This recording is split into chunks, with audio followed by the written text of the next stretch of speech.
To cook with ಶಾಂತಿ. ಇವತ್ತು ಯಾವುದೇ ತರಕಾರಿ ಬಳಸೋದಾಗಿ ಚಟ್ನಿ ಮಾಡೋದು ಹೇಗೆ ಅಂತ ಹೇಳ್ಕೊಡ್ತೀನಿ. ಬಾಣಲಿಯನ್ನು ಕಾಯೋದಕ್ಕಿಡಿ. ನಂತರ ಎಣ್ಣೆಯನ್ನು ಹಾಕಿ ಅದಕ್ಕೆ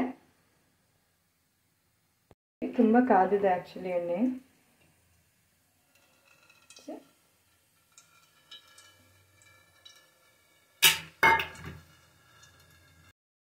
ಎಣ್ಣೆ ಕಾದಿದೆ, ಅದಕ್ಕೆ ಧನಿಯಾ ಕಾಳನ್ನು ಹಾಕಿ ಸ್ವಲ್ಪ, ಹಾಗೆ ಅದನ್ನು ಸ್ವಲ್ಪ ಲೋ ಫ್ಲೇಮಲ್ಲಿಟ್ಟು ಹಾಗೆ ಅದನ್ನು ಫ್ರೈ ಮಾಡ್ಕೊಳ್ಳಿ. ನಂತರ ಅದಕ್ಕೆ ಈರುಳ್ಳಿ, ಬೆಳ್ಳುಳ್ಳಿ ಹಾಕಿ ಸ್ವಲ್ಪ ಫ್ರೈ ಮಾಡ್ಕೊಳ್ಳಿ.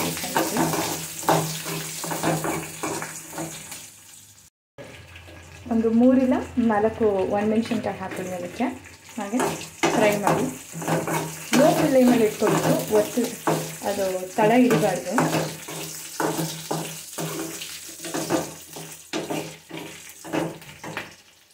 ಅದಕ್ಕೆ ಈಗ ಜೀರನ್ನ ಹಾಕಿ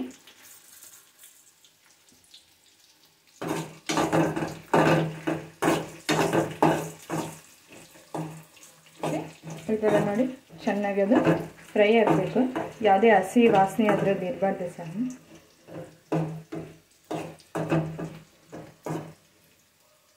ನಿಮಗೆ ಕಾಣ್ತಾ ಇರ್ಬೋದು ಎಷ್ಟು ಕೆಂಪಗೆ ಹುರಿದಿದೆ ಇದು.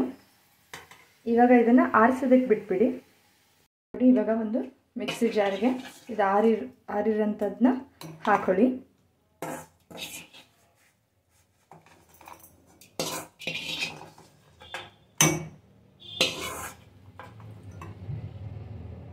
ಇದಕ್ಕೆ ಸ್ವಲ್ಪ ಕೊತ್ತಂಬರಿಯನ್ನು ಹಾಕೊಳ್ಳಿ. ನೋಡಿ, ಕೊತ್ತಂಬರಿ ಹಾಕಿ ರುಚಿಗೆ ತಕ್ಕಷ್ಟು ಉಪ್ಪನ್ನು ಹಾಕಿ ಅದಕ್ಕೆ ಮಿಕ್ಸಿಗೆ ಹಾಕ್ಕೊಂಡು ಕಾಣ್ತಾ ಇರ್ಬೋದು ಯಾವ ಥರ ತುರಿ ಆಗಿದೆ ಅಂತ. ಇದಕ್ಕೆ ಇವಾಗ ಇಟ್ಟಿರುವಂತಹ ಹುಣಸೆ ಹಣ್ಣಿನ ರಸವನ್ನು ಮತ್ತು ಹುಣಸೆ ಹಣ್ಣನ್ನು ಹಾಕಿ ಅದಕ್ಕೆ ನೋಡಿ ಇಷ್ಟು ಹುಣಸೆಹಣ್ಣು ಹಾಕಿ ಅದಕ್ಕೆ ಅದರ ರಸವನ್ನು ಹಾಕಿ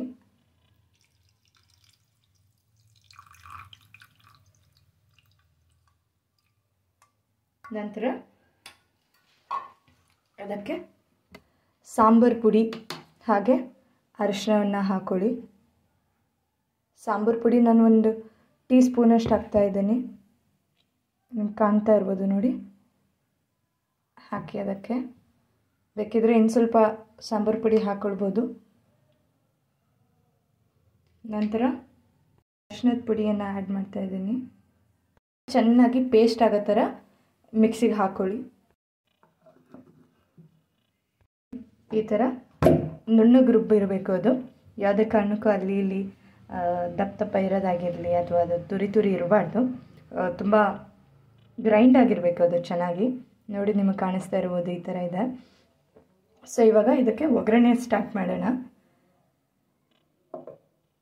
ಆವಾಗ ಹುರಿದಿರುವಂತಹ ಪಾತ್ರೆಯಲ್ಲೇ ಎಣ್ಣೆಯನ್ನು ಹಾಕ್ಕೊಂಡು ಸಾಸಿವೆ, ಜೀರಿಗೆ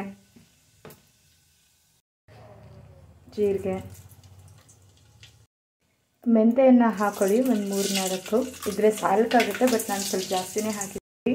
1-4 ಈರುಳ್ಳಿ ಹಾಗೆ ಕರಿಬೇವು ಹಾಕೊಳ್ಳಿ. ಲೋ ಫ್ಲೇಮಲ್ಲಿ ಇಟ್ಕೊಳ್ಳಿ. ಇದನ್ನು ನೋಡಿ, ಸ್ವಲ್ಪ ಈರುಳ್ಳಿ ಎಲ್ಲ ಹಸಿ ವಾಸನೆ ಎಲ್ಲ ಬಿಟ್ಬಿಡ್ಲಿ ಅದರಲ್ಲಿ.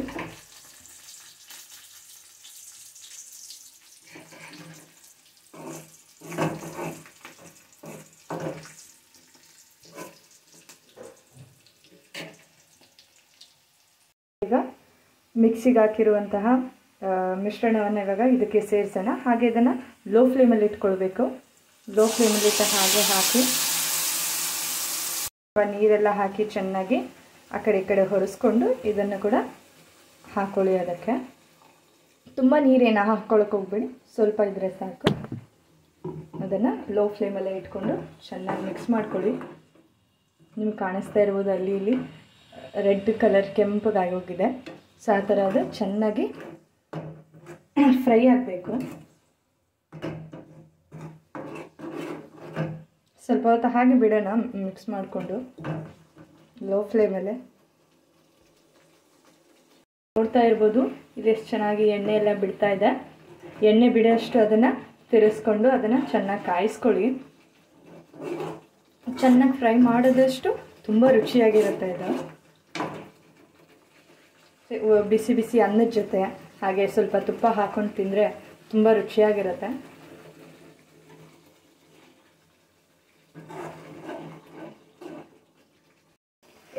ಎಷ್ಟು ಚೆನ್ನಾಗಾಗಿದೆ ಅಂತ. ಇವಾಗ ಚಟ್ನಿ ರೆಡಿಯಾಗಿದೆ. ಸೊ ಇದನ್ನು ಬಿಸಿ ಬಿಸಿಯಾಗಿ ತಿನ್ಕೊಳ್ಬೋದು. ದೋಸೆ ಜೊತೆ ಆದರೂ ತಿನ್ಬೋದು ಅಥವಾ ಚಪಾತಿ ಜೊತೆ ಆದರೂ ತಿನ್ಬಹುದು. ತುಂಬ ರುಚಿಯಾಗಿರುತ್ತೆ.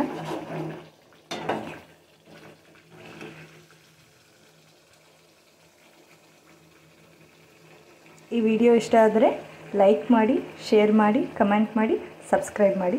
ಇನ್ನೂ ಇದೇ ಥರ ಅಂತಹ ವಿಡಿಯೋಗಳು ಬೇಕಾದರೆ ಕಮೆಂಟ್ ಮೂಲಕ ತಿಳಿಸಿ.